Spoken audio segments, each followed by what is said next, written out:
کیا یہ ساری چیزیں جو ہیں پہلے سے تقدیر میں لکھ دی گئی ہیں اور ان پر ایمان لانا جو ہے وہ ضروری ہے یا نہیں؟ رسالت مآب صلی اللہ علیہ وآلہ وسلم نے فرمایا اذا اراد اللہ بعبدہ الخیر عجل لہ العقوبۃ فی الدنیا۔ کہیں پر کوئی آفت آتی ہے، مثلا سیلاب آتا ہے، زلزلہ آتا ہے یا کوئی بیماری آ جاتی ہے، تو ایک عام مسلمان یا ایک عام انسان یہ کیسے پہچان سکتا ہے کہ یہ عذاب ہے یا امتحان ہے یہ جو آفت ہے؟ بغیر قیمت کے، بغیر کرائے کے انہوں نے کشتی پر بٹھایا تو خضر علیہ الصلوۃ والسلام نے کشتی کا پھٹا توڑ دیا۔ اس سیلاب اور آفات کے دوران جو ہے وہ بچے جو ہیں وہ بھی اس کا شکار ہو جاتے ہیں، اس میں مبتلا ہو جاتے ہیں، حالانکہ وہ تو معصومہ الخطا ہے۔ رسالت مآب صلی اللہ علیہ وسلم نے ایک مرتبہ فرمایا جس عورت کے 3 بچے فوت ہو گئے نا اور وہ صبر کرے تو انشاءاللہ وہ بچے قیامت والے دن اس کو جنت میں لے جائیں گے۔ جب سیلاب آتا ہے یا کوئی بھی طوفان یا کوئی بیماری آتی ہے تو اس میں ایسا ہوتا ہے کہ برے لوگ تو اس کا شکار ہو رہی ہیں، ساتھ ان کے جو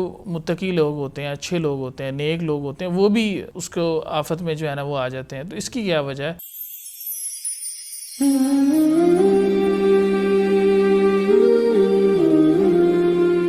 بسم اللہ الرحمن الرحیم، السلام علیکم ورحمۃ اللہ وبرکاتہ۔ ناظرین کرام، آپ دیکھ رہے ہیں پروگرام عقیدہ راہ نجات ہے اور میں ہوں آپ کا میزبان حافظ سعد الرحمان، اور میرے ساتھ موجود ہیں جناب ڈاکٹر ارشاد الحسن ابرار صاحب۔ ناظرین کرام، جیسا کہ آپ جانتے ہیں کہ اس وقت بر صغیر میں عام طور پر اور خاص طور پر پاکستان میں سیلاب کی صورتحال ہے، اسی طرح بعض ممالک میں جو ہے وہ زلزلے کی صورتحال ہے، تو ہر طرف جو ہے وہ آفات کا سامنا ہے۔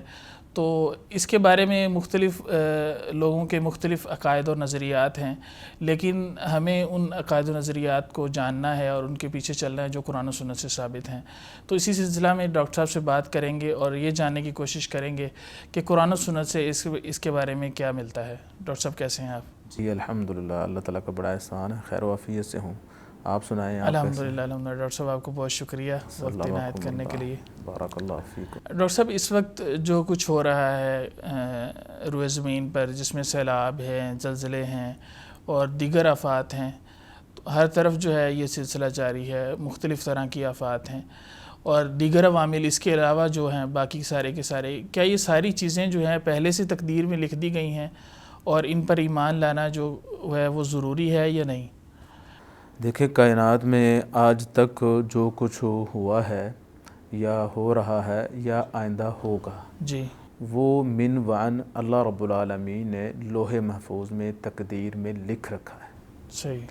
جتنے بھی طوفان آ رہے ہیں، آندیاں ہیں، سیلاب ہیں، زلزلے ہیں یا عام بیماریاں اور وبائیں ہیں، وہ سب کچھ تقدیر کا حصہ ہے۔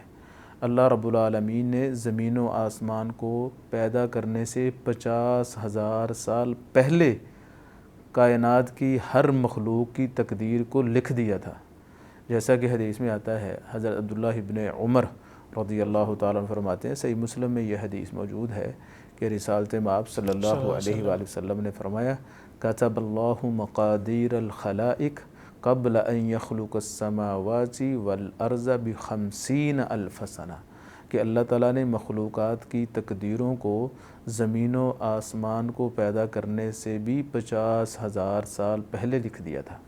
اور قرآن مجید میں بھی مختلف جگہوں پر اللہ تعالیٰ نے اس چیز کا ذکر کیا، جیسا کہ اللہ تعالیٰ فرماتے ہیں انا کل شیء خلقناہ بقدر، ہم نے ہر چیز کو تقدیر کے ساتھ جو ہے وہ پیدا کیا ہے۔ اس طرح اللہ تعالیٰ فرماتے ہیں وخلق کل شیء فقدرہ تقدیرا، اللہ تعالیٰ نے ہر چیز کو پیدا کیا اور اس کی تقدیر بھی مقرر کی۔ بلکہ ایک اور حدیث ہے، وہ بھی حضرت عبداللہ ابن عمر سے مروی ہے اور صحیح مسلم میں بھی موجود ہے۔ رسالت مآب صلی اللہ علیہ وآلہ وسلم نے فرمایا کل شیء بقدر، ہر چیز جو تقدیر لکھی ہوئی ہے اس کے مطابق وقوع پذیر ہوتی ہے، حتی العجز والکیس، حتیٰ کہ کوئی انسان اگر کسی کام کو کرنے سے عاجز آ جاتا ہے، وہ چیز بھی تقدیر میں پہلے سے لکھی ہوئی موجود ہے، اور دوسرا انسان اگر کوئی کام کر لیتا ہے تو وہ چیز بھی تقدیر میں موجود ہے۔ تو یہ آفات، یہ سیلاب، یہ زلزلے، یہ طوفان، یہ آندیاں، یہ تقدیر کا حصہ ہے۔ تقدیر پر ایمان لانا یہ ارکان ایمان میں سے جو 6 ارکان ہیں ان میں سے ایک رکن ہے، ٹھیک ہے نا؟ تو اس لیے کائنات میں جو کچھ بھی ہو رہا ہے وہ اللہ تعالیٰ کے حکم، اللہ کی مرضی سے ہو رہا ہے۔ ڈاکٹر صاحب، کہیں پر کوئی آفت آتی ہے، مثلا سیلاب آتا ہے، زلزلہ آتا ہے، یا کوئی بیماری آ جاتی ہے، تو ایک عام مسلمان یا ایک عام انسان یہ کیسے پہچان سکتا ہے کہ یہ عذاب ہے یا امتحان ہے، یہ جو آفت ہے؟ دیکھیں یہ بڑا اہم کوسچن ہے، بڑا امپورٹنٹ ہے، اور بڑا اگر ہم کہیں کہ پرخطر یا ڈینجرس ہے، وہ بھی بات صحیح ہے، لیکن اللہ تعالیٰ کے فضل و کرم سے ہم اس کے جواب میں یہ کہیں گے یقیناً اللہ تعالیٰ اپنے بندوں کو آزماتے ہیں، خوشیاں دے کر بھی، غمیاں دے کر بھی، خوشحالیوں کے ساتھ بھی آزماتے ہیں، تنگ دستیوں کے ساتھ بھی آزماتے ہیں، کاروبار میں نفع نقصان دے کے بھی اور کاروبار میں برکت ڈال کر بھی اللہ تعالیٰ، اس طرح اللہ تعالیٰ اپنے بندوں کو اولاد دے کر بھی اور نہ دے کر بھی آزماتے ہیں، اچھی اولاد دے کر بھی اور بری اولاد دے کر بھی۔ ضروری نہیں ہے اگر کوئی برائی ہے تو وہ آزمائش کے لیے ہو، ضروری نہیں ہے اگر کسی انسان کے پاس کوئی خوشی ہے یا اچھائی ہے تو وہ باعث برکت ہی ہو، وہ امتحان بھی ہو سکتی ہے، وہ وبال جان بھی بن سکتی ہے۔ تو بہرحال جیسا کہ ہم بات کر رہے تھے کہ اللہ تعالیٰ اپنے بندوں کو آزماتے ہیں، یہ جو آزمائش ہے نا، سب سے زیادہ یہ سخت آزمائش انبیاء پر آتی ہیں، بے شک۔ جس طرح کہ صحیح حدیث میں آتا ہے، ترمذی میں یہ حدیث موجود ہے، حضرت سعد بن ابی وقاص رضی اللہ تعالیٰ عنہ فرماتے ہیں، زبان نبوت سے یہ الفاظ نکلے، اشد الناس بلاء الانبیاء، لوگوں میں سب سے زیادہ سخت آزمائش انبیاء کی ہوتی ہے، ثم الامثل فالامثل، پھر انبیاء کے بعد جتنی کسی کے اندر نیکی تقوی پرہیزگاری ہوتی ہے اتنی آزمائش سخت ہوتی ہے، جیسے جیسے نیکی تقوی پرہیزگاری کم ہوتی جاتی ہے اتنی آزمائش بھی کم ہوتی ہے۔ تو اس حدیث سے پتہ چلتا ہے کہ جو انبیاء و رسل ہیں یا اللہ تعالیٰ کے نیکوکار ہیں، ان پر اگر سیلاب، طوفان، آندیاں، مصائب آئے نا تو وہ بطور آزمائش یا امتحان ہوتے ہیں، بطور عذاب نہیں ہوتے، اور انبیاء تو ویسے ہی معصوم عن الخطا ہے، اس کے باوجود ان کی آزمائش ہوتی ہے درجات کی بلندی کے لیے، ٹھیک ہے نا۔ اور بھی کئی حکمتیں ہیں درجات کی بلندی کے لیے، ایک حکمت یہ بھی ہے کہ بتانا مقصود ہوتا ہے کہ یہ بھی مخلوق ہیں، یہ بذات خود اپنی جان کے لیے بھی نفع نقصان کے مالک نہیں ہیں، تو تمہیں کیسے نفع نقصان دے سکتے ہیں، کئی ایک اللہ تعالیٰ کی حکمتیں ہیں۔ لیکن جب دوسرے اعتبار سے دیکھا جائے، یہ سیلاب، یہ طوفان، یہ آندیاں امتحان کی بجائے بسا اوقات یہ عذاب ہوتے ہیں۔ تو جب امتحان جو تھا یا آزمائش جو تھی وہ انبیاء یا نیکوکار لوگوں پر آئے تو پھر وہ امتحان ہوتا ہے، لیکن اگر برے لوگوں پر آئے تو اس کا مطلب ہے وہ بطور سزا آتا ہے، وہ عقوبت ہوتی ہے، وہ اللہ تعالیٰ کی طرف سے پکڑ اور پنشمنٹ ہوتی ہے، جیسا کہ اللہ تعالیٰ قرآن مجید میں فرماتے ہیں وَمَا أَصَابَكُم مِّن مُّصِيبَةٍ فَبِمَا كَسَبَتْ أَيْدِيكُمْ وَيَعْفُو عَن كَثِيرٍ، تمہیں جو بھی مصیبت پہنچتی ہے تمہارے اعمال کا نتیجہ ہے، حالانکہ اللہ تعالیٰ کئی اعمال سے تو ویسے ہی صرف نظر کرتے ہیں۔ بے شک۔ اسی طرح اللہ تعالیٰ فرماتے ہیں مَن يَعْمَلْ سُوءًا يُجْزَ بِهِ، جو کوئی برا عمل کرے گا اسے سزا دی جائے گی۔ تو ہم یہ کہہ سکتے ہیں، پہچاننے کا ایک طریقہ یہ ہے کہ اگر تو وہ آزمائشیں، تکالیف، مصائب، سیلاب، طوفان، زلزلے انبیاء کرام یا اولیاء یا صلحاء نیک لوگوں پر ہیں تو ہم کہہ سکتے ہیں کہ وہ بطور امتحان ہیں، ان کا اختبار لیا جا رہا ہے، ایگزام لیا جا رہا ہے۔ لیکن اگر وہ ہم ایسے گناہ گار، خطا کار لوگوں پر یا ایسے معاشرے کے اوپر آ رہے ہیں جو معاشرہ شرک کے گٹا ٹوپ اندھیرے میں پھنسا ہوا ہو، جہاں پر کرپشن عام ہو، جہاں پر حقوق اللہ اور حقوق العباد جو ہے وہ ادا نہ کیے جاتے ہوں، جہاں پر حلال و حرام کی تمیز نہ ہو، تو اس میں کوئی شک نہیں وہ یقیناً بطور سزا ہی ہوں گے، بطور عقاب ہی ہوں گے۔ جس طرح کہ ایک اور حدیث ہے، وہ حدیث بھی حضرت انس بن مالک رضی اللہ تعالیٰ عنہ سے مروی ہے، ترمذی شریف میں یہ حدیث ہے، رسالت مآب صلی اللہ علیہ وآلہ وسلم نے فرمایا اذا اراد اللہ بعبدہ الخیر عجل له العقوبۃ فی الدنیا، اللہ تعالیٰ اگر کسی بندے کے ساتھ خیر اور بلائی کا ارادہ کر لینا اسے دنیا میں ہی سزا دیتے ہیں اس کے گناہوں کی، دنیا میں ہی گناہوں کی سزا ملنا یہ ایک اعتبار سے بلائی بھی ہے کہ اللہ تعالیٰ اسے دنیا میں ہی اس کے گناہوں کی سزا دیتے ہیں، وہ دنیا سے پاک صاف ہو کے چلا جاتا ہے، آخرت کے سخت عذابوں سے بچ جاتا ہے۔ اور آخرت کا جو عذاب ہے وہ ایک چھوٹا سا عذاب کا ایک حصہ بھی نا دنیا کے جتنے بھی عذاب ہیں وہ آخرت کے چھوٹے سے عذاب کا بھی مقابلہ نہیں کر سکتے. جس طرح دنیا کی ساری خوشیاں وہ جنت کی ایک خوشی کا مقابلہ نہیں کر سکتے. تو اس طرح حدیث میں آتا ہے نبی علیہ الصلوۃ والسلام نے فرمایا وَإِذَا أَرَادَ اللَّهُ بِعَبْدِهِ الشَّرَّ، جب اللہ تعالیٰ کسی بندے کے ساتھ شر کا ارادہ کر لے أَمْسَكَ عَنْهُ بِذَنبِهِ، اللہ تعالیٰ اس کے گناہوں کے باوجود اسے ڈھیل دے دیتے ہیں، اسے گناہوں میں چھوڑ دیتے ہیں، حتیٰ يُوَافِيَ بِهِ يَوْمَ الْقِيَامَةِ، حتیٰ کہ پھر قیامت والے دن اللہ تعالیٰ اس کا حساب لیں گے.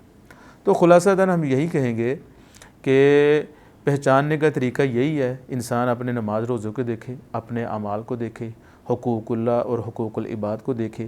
اگر وہ ادا کر رہا ہے تو اس کا مطلب ہے اس پر جو تکلیف آزمائش آئی ہے وہ بطور امتحان ہے.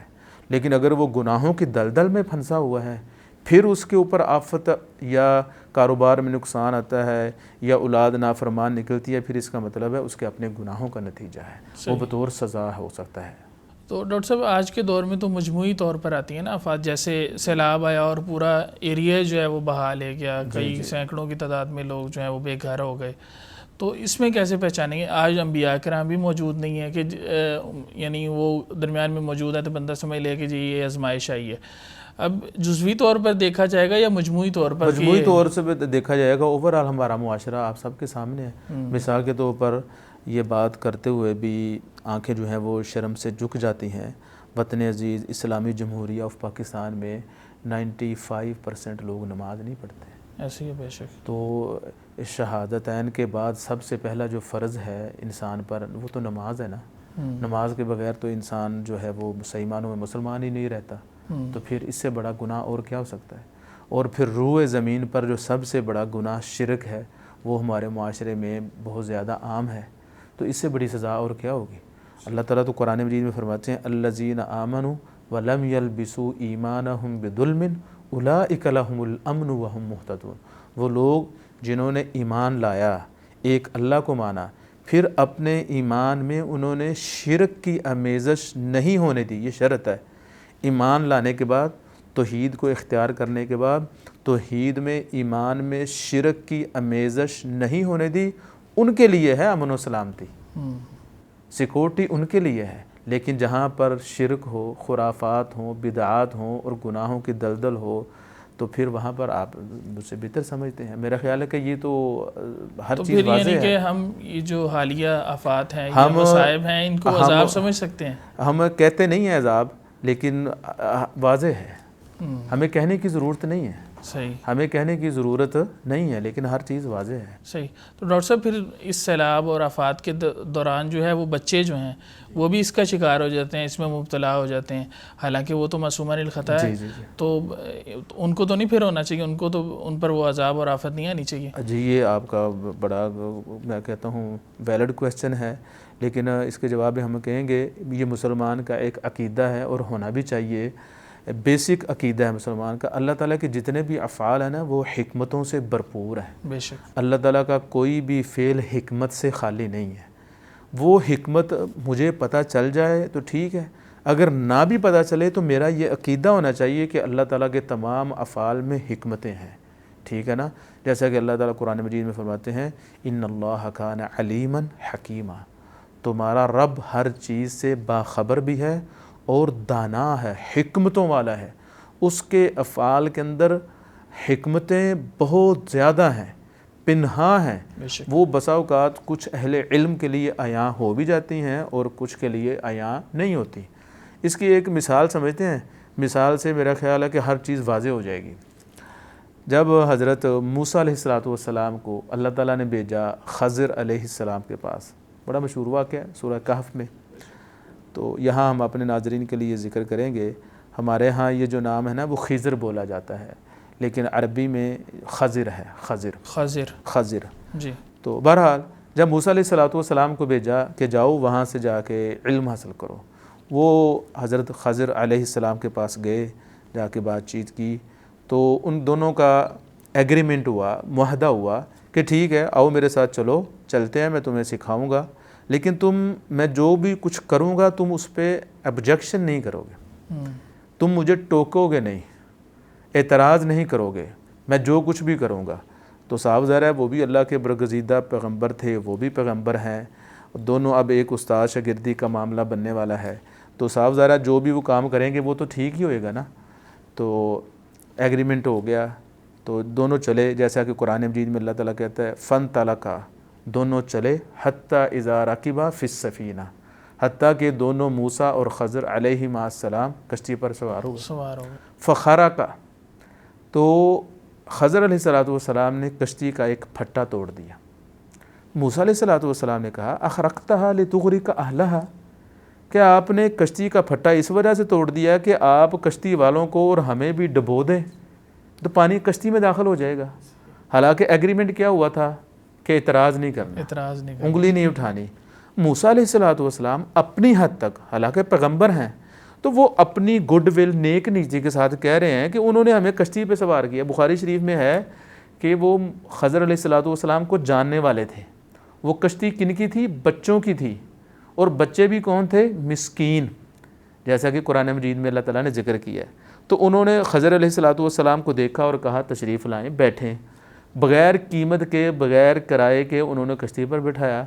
تو خضر علیہ السلام نے کشتی کا پھٹا توڑ دیا۔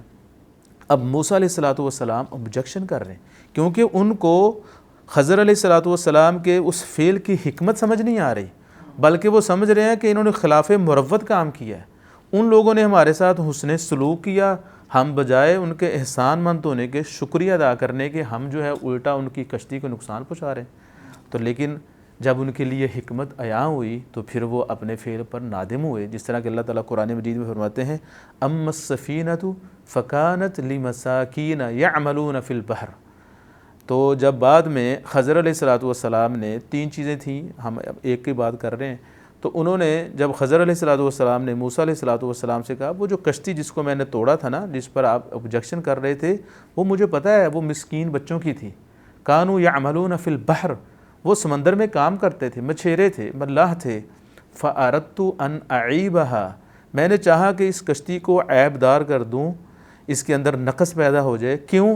وکان وراءہم ملک یاخذ کل سفینۃ غصبا، کیونکہ وہاں پر ایک بادشاہ موجود تھا، جب وہ دیکھتا تھا یہ کشتی اچھی ہے، اچھی کنڈیشن کی ہے، وہ اسے غصب کر لیتا تھا۔ تو خضر علیہ السلام نے یہ چاہا کہ جب میں اس کشتی کا ایک پھٹا توڑ دوں گا، دور سے نظر آئے گا یہ تو کشتی ٹوٹی ہوئی ہے، یہ تو گزارے لائق ہے، اس کو پکڑنے کی ضرورت نہیں ہے، وہ چھوڑ دے گا۔ یہ حکمت پنہا تھی۔ اللہ تعالیٰ نے خضر علیہ السلام کو حکم دیا تھا، وہ مسکین بچوں کی تھی۔ اب یہ حکمت موسیٰ علیہ السلام کے لیے ظاہر نہیں ہوئی، حالانکہ وہ نبی ہیں، تو خضر علیہ السلام نے بتایا تو ان کو پتہ چلا۔ ایسے ہی جو بچے سیلاب کی نظر ہو جاتے ہیں، یا طوفانوں میں مارے جاتے ہیں، یا زلزلے کی زد میں آ جاتے ہیں، یا بچپن میں بیماریوں کا شکار ہو کے فوت ہو جاتے ہیں، اس میں کوئی شک نہیں وہ تو جنت کی چڑیا ہیں، وہ تو جنت کے پرندے ہیں۔ بلکہ حدیث میں آتا ہے، رسالت مآب صلی اللہ علیہ وسلم نے ایک مرتبہ فرمایا جس عورت کے 3 بچے فوت ہو گئے نا اور وہ صبر کرے تو انشاءاللہ وہ بچے قیامت والے دن اس کو جنت میں لے جائیں گے۔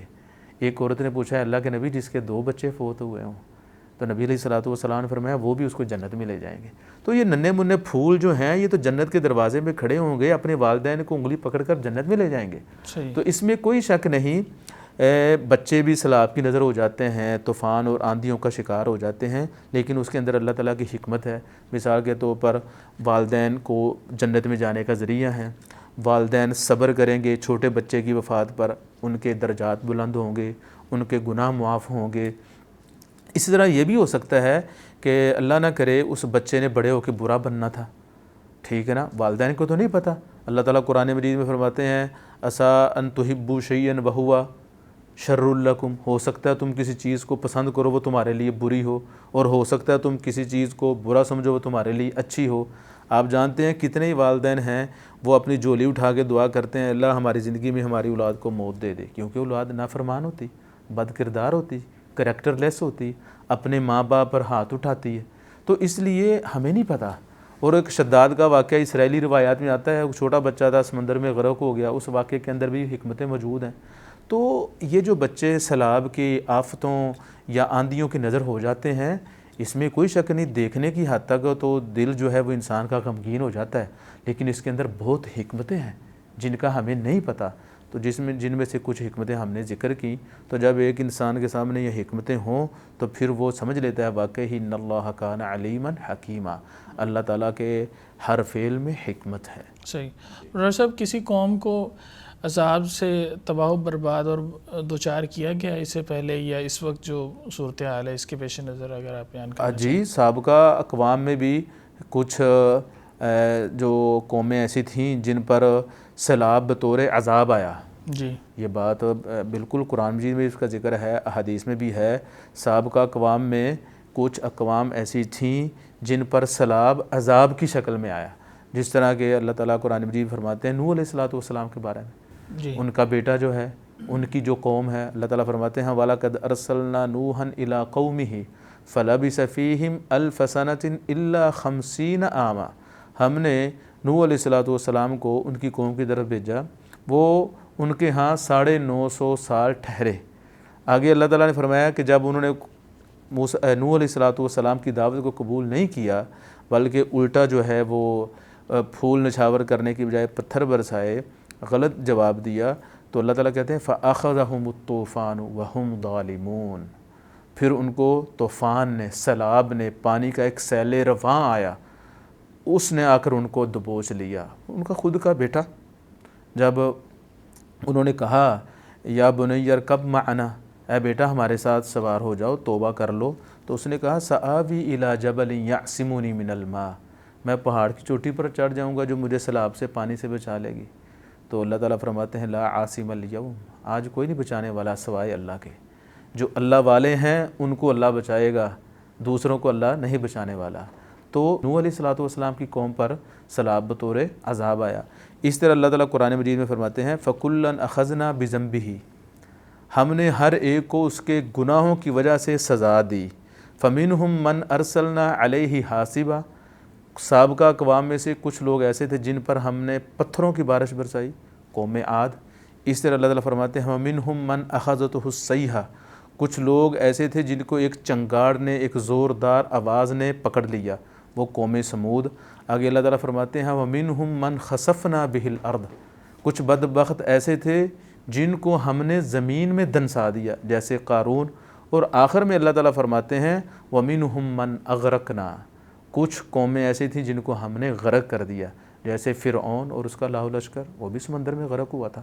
تو کچھ قوموں پر سیلاب یا زلزلے یا طوفان بطور عذاب آئے ہیں، تو اس لیے ان کے احوال پڑھ لیں، ان کے اعمال کو دیکھ لیں اور اپنے اعمال کو دیکھ لیں، کہیں ہم تو نافرمان نہیں۔ اگر مماثلت پائی جاتی ہے ان میں اور ان لوگوں میں جن کے ہاں سیلاب آیا ہوا ہے، تو پھر سمجھ لیں یہ بطور عذاب آیا ہے۔ اگر ان میں سابقہ اقوام میں اور ہمارے درمیان یا جہاں پر سیلاب، طوفان، زلزلے آئے ہیں مماثلت نہیں پائی جاتی، تو پھر کہہ سکتے ہیں کہ یہ بطور عذاب نہیں بلکہ بطور امتحان ہے۔ تو ڈاکٹر صاحب، جب سیلاب آتا ہے یا کوئی بھی طوفان یا کوئی بیماری آتی ہے تو اس میں ایسا ہوتا ہے کہ برے لوگ تو اس کا شکار ہو رہی ہیں، ساتھ ان کے جو متقی لوگ ہوتے ہیں، اچھے لوگ ہوتے ہیں، نیک لوگ ہوتے ہیں، وہ بھی اس کو آفت میں جو ہے نا وہ آ جاتے ہیں۔ تو اس کی کیا وجہ ہے؟ حالانکہ ہونا تو ایسا چاہیے کہ برے لوگوں پر یہ عذاب ہے، متقین لوگوں کو شامل کیا جی، یہ بالکل سوچنے اور دیکھنے کی حد تک ایسے ہی ذہن میں آتا ہے کہ وہ سیلاب یا وہ زلزلہ یا وہ کوئی آفت جو بطور عذاب آئی ہے وہ برے لوگوں پر آنے چاہیے، نیک لوگوں کا تو قصور نہیں ہے، حالانکہ نیک لوگ بھی ان کے ساتھ مارے جاتے ہیں، تو ایسا کیوں ہوتا ہے؟ تو اس کے جواب میں ہم یہ کہیں گے نیک لوگوں نے ایک نہ ایک دن تو فوت ہونا تھا نا، بے شک، ٹھیک ہے نا؟ تو آپ یوں ہی سمجھیں کہ ان کی موت کا وقت آ گیا، ان کی موت کا وقت آ گیا، جیسا کہ حدیث میں موجود ہے۔ حضرت زینب بنت جہش جو نبی علیہ السلام کی بیوی ہیں، امہات المؤمنین رضی اللہ عنہن ان میں سے ہیں، وہ فرماتی ہیں کہ نبی علیہ السلام بات کر رہے تھے تو اس دوران سوال کیا گیا نبی علیہ السلام سے انہلک وفینا الصالحون، اے اللہ کے نبی صلی اللہ علیہ وآلہ وسلم ایسا بھی ہو سکتا ہے کہ ہمارے درمیان نیک لوگ موجود ہوں اس کے باوجود ہمیں ہلاک کر دیا جائے؟ تو نبی علیہ السلام نے فرمایا ہاں، اذا کثر الخبث، جب خباثت عام ہو جائے تو پھر اللہ تعالیٰ کا جو عذاب آتا ہے نا، جو طوفان اور آندھی آتی ہیں، وہ نیک اور بد، اچھے اور برے، اللہ کے دشمنوں اور اللہ کے ولیوں سب کو لے جاتا ہے۔ تو جو وہ عذاب ہوتا ہے نا، وہ برے لوگوں پر بطور عذاب ہی آتا ہے، اور وہ جو عذاب فلڈ یا زلزلہ ہوتا ہے نا، وہ نیک لوگوں پر خیر بن کر آتا ہے۔ اس اعتبار سے ان کے اعمال تو اچھے تھے، دنیا سے انہوں نے ایک نہ ایک دن جانا ہی تھا۔ تو حدیث میں آتا ہے جب کوئی بندہ مومن فوت ہو جاتا ہے تو وہ غموں سے چھٹکارا پا لیتا ہے۔ الدنیا سجن المؤمن و جنت الکافر، دنیا مومن کے لیے تو قید خانہ ہے اور ایک کافر کے لیے جنت ہے۔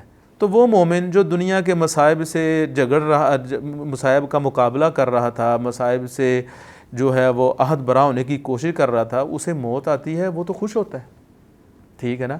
اس طرح ایک اور حدیث ہے، حضرت عائشہ رضی اللہ تعالیٰ فرماتی ہیں، صحیح ابن حبان میں اور امام بہقی نے شعب الایمان میں اس کو ذکر کیا۔ حضرت عائشہ رضی اللہ تعالیٰ فرماتی ہیں، قلت یا رسول اللہ صلی اللہ علیہ وسلم، میں نے نبی علیہ الصلوۃ والسلام سے گزارش کی، اللہ کے رسول صلی اللہ علیہ وسلم، ان اللہ اذا انزل سطوتہ، جب اللہ تعالیٰ اپنی پکڑ نازل کرتا ہے یا عذاب نازل کرتا ہے باہل الارض، زمین والوں پر، وفیہم الصالحون، ان میں تو نیک لوگ بھی ہوتے ہیں، فیہلکون بہلاکہم، تو برے لوگوں کے ساتھ نیک لوگ کیوں ہلاک ہو جاتے ہیں؟ دیکھیں یہ سوال کس نے کیا؟ ام عائشہ رضی اللہ تعالیٰ، وہ کہتی ہیں میں نبی علیہ الصلوۃ والسلام سے گزارش کی، جب اللہ تعالیٰ زمین والوں کو، برے لوگوں کو پکڑتا ہے تو ان میں جو نیک لوگ بھی ہوتے ہیں ان کا کیا قصور ہے؟ برے لوگوں کے ساتھ نیک بھی ہلاک ہو جاتے ہیں۔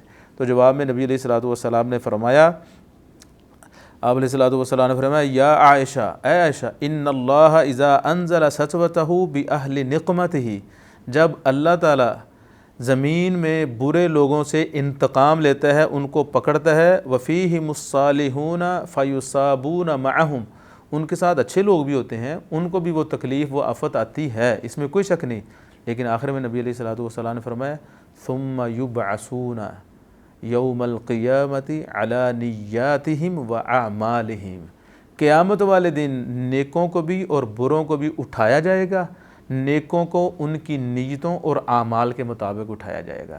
دنیا میں چونکہ وہ اچھا عمل کر رہے تھے تو اس لیے ان کو اچھا جو ہے وہ جزا ملے گی، اور جو برے لوگ تھے ان کو سزا ملے گی۔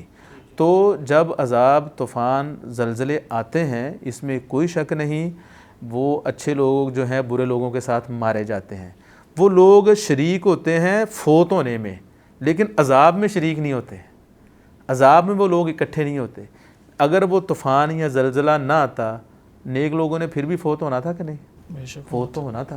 تو اللہ تعالیٰ نے ان کی وفات زلزلے کے ساتھ لکھی تھی۔ اب مثال کے طور پر دیکھیں، کچھ لوگ حج پر جاتے ہیں، راستے میں ایکسیڈنٹ ہو جاتا ہے، تو کوئی یہ تو نہیں کہہ سکتا جی یہ تو اچھے کام پہ لیے جا رہا تھا، یہ کیوں مر گیا ہے؟ نہیں، یہ اللہ کی مرضی۔ کوئی ایکسیڈنٹ سے فوت ہو جاتا ہے، کوئی پانی میں غرق ڈوب کر فوت ہو جاتا ہے، کوئی جو ہے وہ کسی بیماری سے فوت ہو جاتا ہے، کوئی جو ہے وہ زلزلے کی وجہ سے فوت ہو جاتا ہے۔ تو کسی بھی آفت کی وجہ سے فوت ہو جانا یہ اس چیز کی علامت نہیں ہے نعوذ باللہ کہ وہ شخص ہمیشہ برا ہی تھا یا حقیقت میں وہ برا ہے، اس میں کوئی شک نہیں۔ عام طور پر زلزلے، طوفان، آندیاں برے لوگوں پر آتے ہیں، لیکن جب آتے ہیں تو برے لوگوں کے ساتھ نیک لوگ بھی چلے جاتے ہیں۔ صحیح جی، تو ڈاکٹر صاحب اس وقت اگر مجموعی طور پر دیکھا جائے تو زیادہ تر افراد جو ہیں وہ مسلم جو ممالک ہیں یا مسلم جو علاقہ جات ہیں ان پر ہیں، دوسری طرف ایسے لوگ موجود ہیں یا ایسی قومیں موجود ہیں جو ظالم ہیں، اللہ تعالیٰ کے انتہائی زیادہ نافرمان ہیں۔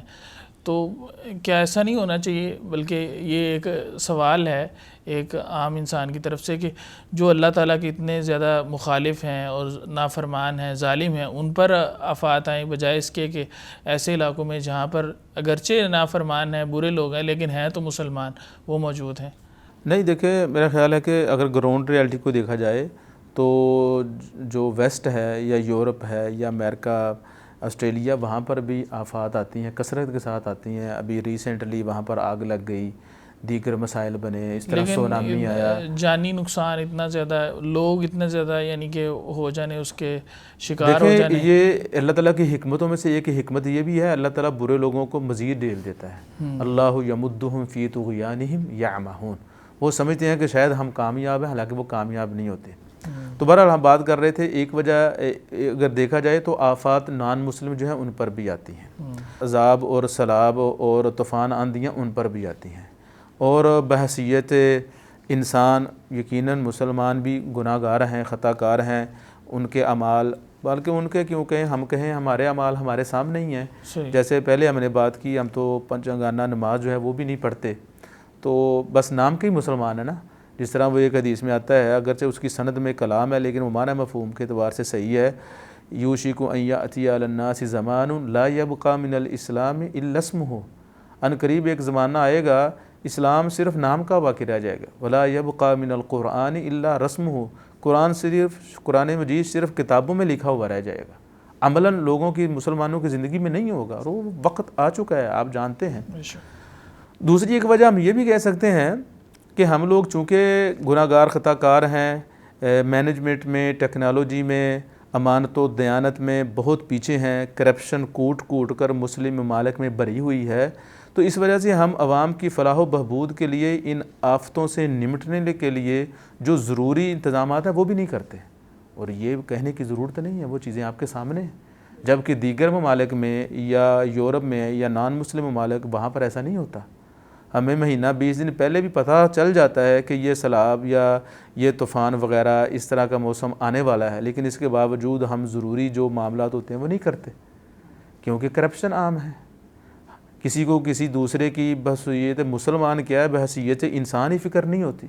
تو اس لیے میرا خیال ہے کہ یہ کہنا کہ آفتیں ہم پر زیادہ آتی ہیں، جو نان مسلم ہیں ان پر نہیں آتی، یہ بات درست نہیں ہے. ڈاکٹر صاحب، اگر یہ طوفان اور سیلاب اور اسی طرح کی دیگر آفات ہیں یہ آ رہی ہیں، جی جی، تو اگر یہ ہمارے اعمال کی وجہ سے، تو ان سے بچنے کا طریقہ کیا ہے؟ کیا کوئی ایسے بھی قرآن و سنت میں ایسی چیزیں یا ایسے اعمال بتائے گئے ہیں کہ جن کو کر کے ہم ان آفات سے بچ سکیں؟ جی بالکل، بہت سے اعمال ہیں، لیکن میں صرف 2-4 ذکر کیے دیتا ہوں، وہ بھی مختصراً.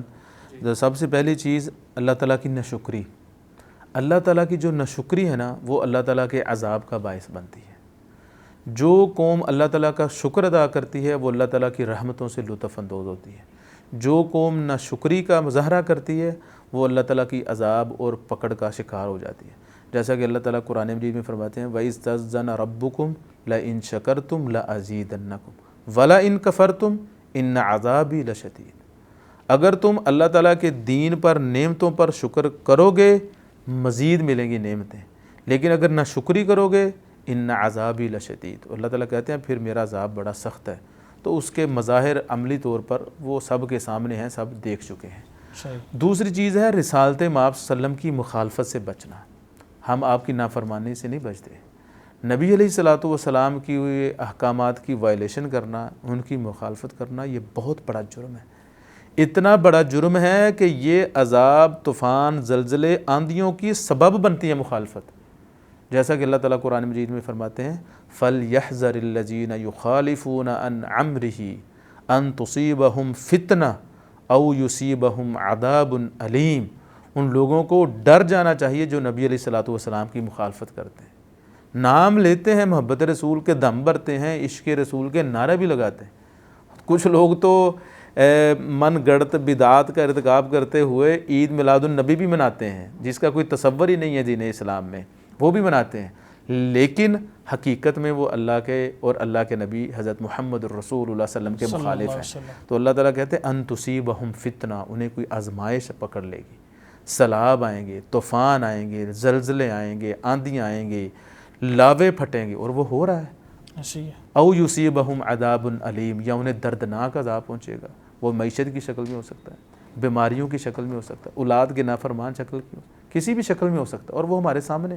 اسی طرح ایک اور بہت بڑا جو سبب ہے وہ اللہ تعالیٰ کا ڈر اور خوف دلوں سے ختم ہو گیا، پرہیزگاری نہیں رہی، تقوی نہیں رہا، جس کی وجہ سے مصائب و آلام کے اندر مسلمان جو ہیں اوورآل پھنسے ہوئے ہیں.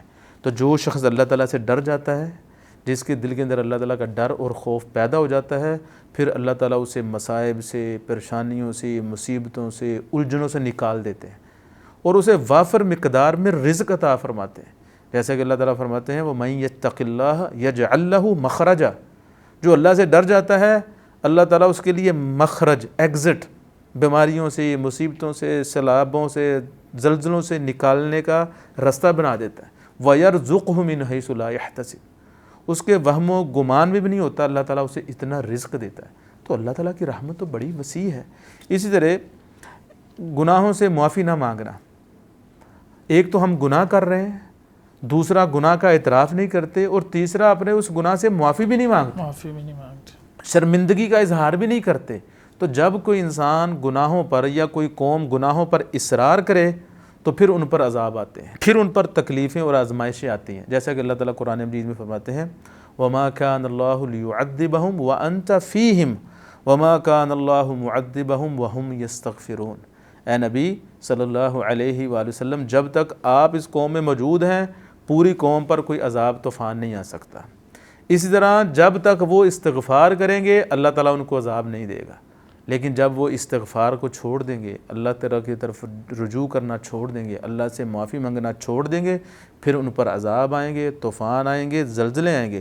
مسند احمد کی ایک حدیث ہے، حضرت فضالہ بن عبید رضی اللہ تعالیٰ عنہ فرماتے ہیں، رسالت مآب صلی اللہ علیہ وآلہ وسلم نے فرمایا العبد آمن من عذاب اللہ، بندہ جو ہے، مسلمان جو ہے، وہ اللہ کے عذاب سے کب تک بچا رہتا ہے؟ مستغفر اللہ، جب تک اللہ تعالیٰ سے معافی مانگتا ہے، استغفار کرتا رہتا ہے، اللہ کے عذاب سے بچا رہتا ہے۔ لیکن جب وہ استغفار والا معاملہ، اللہ سے معافی مانگنے والا معاملہ چھوڑ دیتا ہے تو پھر اللہ کے عذاب، اللہ کی بھیجی ہوئی آفتیں اس کو جکڑ لیتی ہیں۔ صحیح ڈاکٹر صاحب، آپ کو بہت شکریہ۔ سلام علیکم بارک اللہ فیکم۔ یقیناً اس وقت جو صورتحال ہے وہ ہمارے لیے غور و بڑی فکر غمگین صورتحال ہے، لمحہ فکریہ ہے ہم سب کے لیے۔ اللہ تعالیٰ ہمارے حال پر رحم فرمائے۔ ہم دعا گو ہیں بالخصوص امت مسلمہ کے لیے اور بالعموم پوری انسانیت کے لیے۔ اللہ تعالیٰ سب کے حال پر رحم فرمائے، سب کو اپنے حفظ و امان میں رکھے۔ مسلمانوں کا جتنا بھی جانی نقصان ہوا ہے اللہ تعالیٰ ان کی مغفرت فرمائے، اور جو مالی نقصان ہوا اللہ تعالیٰ اس کا نعم البدل عطا فرمائے۔ آمین آمین آمین۔ تو ناظرین کرام، آپ نے دیکھا کہ ہم نے بات کی کہ یہ جو آفات اور سیلاب، بیماریاں اور دیگر آفات ہیں، یہ ہمارے اعمال کا نتیجہ ہے۔ ہمیں اپنے اعمال پر جو ہے وہ غور و فکر کرنی چاہیے، ہمارے لیے لمحہ فکریہ ہے۔ اور اسی طرح ہم نے اس پر بھی بات کی کہ ان سے کیسے بچا جا سکتا ہے، ان سے نکلا کیسے جا سکتا ہے۔ تو اللہ تبارک و تعالیٰ سے دعا ہے کہ اللہ تبارک و تعالیٰ ہمیں ایسے اعمال کرنے کی توفیق دے کہ ہم ان بیماریوں سے، ان آفات سے اور ان سیلابوں سے جو ہے بچیں۔ آج کے لیے ہمیں اجازت دیجیے۔ السلام علیکم ورحمۃ اللہ وبرکاتہ۔